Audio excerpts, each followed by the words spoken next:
और दिनांक 17 और 18 की रात में दो चोरों के द्वारा थावे भवानी के मंदिर में मुकुट, हार और कुछ और अन्य आभूषणों की चोरी की गई थी। इसमें क्योंकि प्रशासन और पुलिस के स्तर से चूक हुई थी, तो हम लोगों ने इसमें जो टीओपी प्रभारी हैं और वहाँ के जो अन्य कर्मी हैं, पुलिसकर्मी, उन पे सब पे कार्रवाई की थी। और क्योंकि चूक भयंकर थी, तो इसमें हम लोगों के स्तर से भी इसकी जो लापरवाही है उसकी हम लोग जवाबदेही लेते हैं, जिम्मेदारी हम लोग लेते हैं एज ए पुलिस अधीक्षक। हम लोगों ने इसमें, क्योंकि घटना काफ़ी संवेदनशील थी, तो हम लोगों ने कई सारी एसआईटी बनाई गई थी और लगभग 12 के आसपास टीम्स अलग अलग बिंदुओं पे काम कर रही थी। कुछ स्थानीय लोगों पे, कुछ दूसरे जिलों के, दूसरे राज्यों के क्रिमिनल्स पे भी काम किया जा रहा था। उसी क्रम में हम लोगों ने एक व्यक्ति पे फोकस किया जिसका नाम दीपक राय है। ये इसके फादर का नाम देवानंद राय है। ये जमनिया थाना गाजीपुर का रहने वाला है और इसकी हम लोगों ने कल इटवा पुल से गिरफ्तारी की है और इसने अपने अपराध को स्वीकार किया है। इसके द्वारा पूर्व में भी कई सारे ऐसे मंदिर चोरी में अपराध किए गए हैं।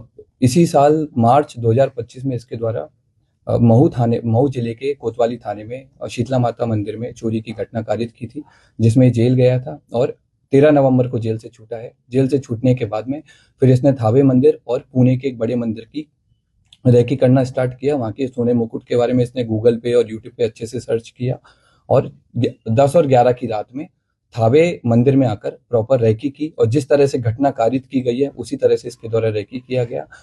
मंदिर के पीछे जो अंडर कंस्ट्रक्शन बिल्डिंग है उसमें चढ़ करके इसने देखा कि कैसे आना है, कैसे जाना है और किस तरह से पूरा प्लान करना है। ये उसने उस दिन पूरा स्ट्रेटेजी बनाई और 17 तारीख की शाम को 5 बजे अपने घर से चलकर यहाँ पर थावे मंदिर में 11:45 के आसपास जिस तरह से रेकी की गई थी उसी तरह से इसके द्वारा घटना को कारित किया गया। कारित करने के बाद गांव के रास्ते से होकर पैठान पट्टी होकर के इसके द्वारा वापस अपने घर पे गया और अपने आभूषण को, जो अपना दूसरा साथी है, उसको इसने हैंड ओवर कर दिया ताकि पुलिस अगर इसको पकड़े तो आभूषण नहीं मिले। कितने लोगों ने मिलकर चोरी की घटना? अभी तक की जो हमारा अनुसंधान हुआ है और इससे पूछताछ में अभी तक हम लोग 2 लोगों पे काम किए हैं और 2 लोगों की संलिप्तता पूर्णतः पाई गई है। इसमें दोनों लोग आइडेंटिफाई हो गए हैं। एक व्यक्ति दीपक राय की गिरफ्तारी हुई है। उसके पास से हमको घटना में जो उस दिन घटना हुई थी उस वाला कटर हमने बरामद किया है, जो कपड़े पहने हुए थे वो बरामद किए हैं। फोन बरामद किया है जिसमें उसके द्वारा थावे मंदिर के बारे में सर्च किया गया है और घटना कारित होने के बाद में भी उसने सोने की डिटेल PI 916 के बारे में पूरा उसने पढ़ा है। और इसके बाद में हम लोगों ने उसके जो रेकी के टाइम पे जो जूते पहने थे वो जूते हम लोगों ने बरामद किए हैं। रेकी के टाइम में जो बैग यूज किया था वो बरामद किया है। जिस बाइक से वो लोग घटना करने आए थे वो बाइक भी हम लोगों ने आइडेंटिफाई कर लिया। जल्दी भी हम लोग उस बाइक को भी बरामद करेंगे। तो 30 लोग सर उठाए गए थे, उसमें से कोई ये तो नहीं हो? जो हम लोगों ने पहले जिन लोगों को डिटेन किया था पूछताछ के लिए, उन सब लोगों को, क्योंकि उन लोगों की संलिप्तता नहीं पाई गई थी, उन सब लोगों को हम लोगों की तरफ छोड़ दिया गया है। हम लोगों ने इन सारी चीजों पर भी जांच किया था कि क्या कोई स्थानीय लोग या मंदिर प्रशासन की भूमिका रही हो, तो उस तरह की भूमिका भी हम लोगों के सामने नहीं आई है। अब हम लोग की अगली कोशिश माता की जो हार है, जो मुकुट है, उसकी बरामदगी है और दूसरे व्यक्ति की गिरफ्तारी है वो भी हम लोग जल्दी करेंगे। सर, जिस तरह से ये चोरी की घटना को अंजाम दिया था, क्या ये पेशेवर था, क्या किसी मूवी से प्रेरित था, या फिर इसे कैसे पता चल पाई कि मंदिर में यहाँ हार है? ये पेशेवर क्रिमिनल है और इसका हम लोगों ने जब हिस्ट्री देखा है, इसका जब हमने जिस तरह के गूगल सर्चेज किया है तो उससे स्पष्ट हुआ है कि इसके द्वारा लगातार इसने जेल से छूटने के बाद भी, इवन जेल में रहने के दौरान भी इसने कई सारे मंदिर के बारे में डिटेल प्राप्त की है। जेल से छूटने के बाद में कई सारे बड़े बड़े मंदिर के सोने के मुकुट के बारे में इसने सर्च किया है और क्योंकि थावे मंदिर इसके घर से काफी पास था तो इसलिए इसने इस घटना को कारित किया है।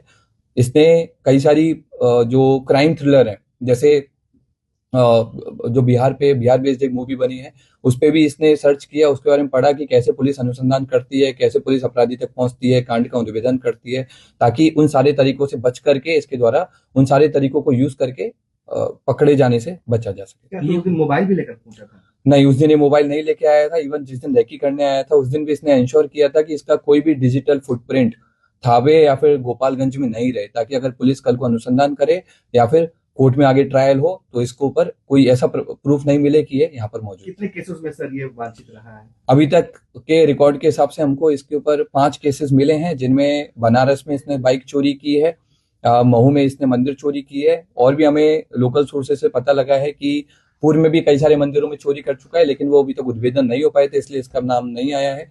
जमनिया थाना जो इसका स्थानीय थाना है, वहां पर भी इसके द्वारा घटना चोरी कार्य किए किया गए गया। आभूषण सर कब तक बरामद हो जाएंगे?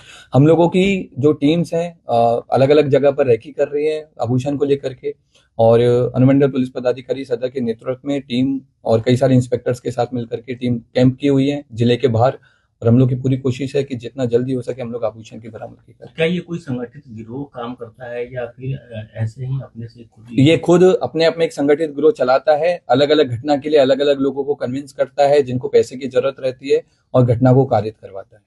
Thank you sir.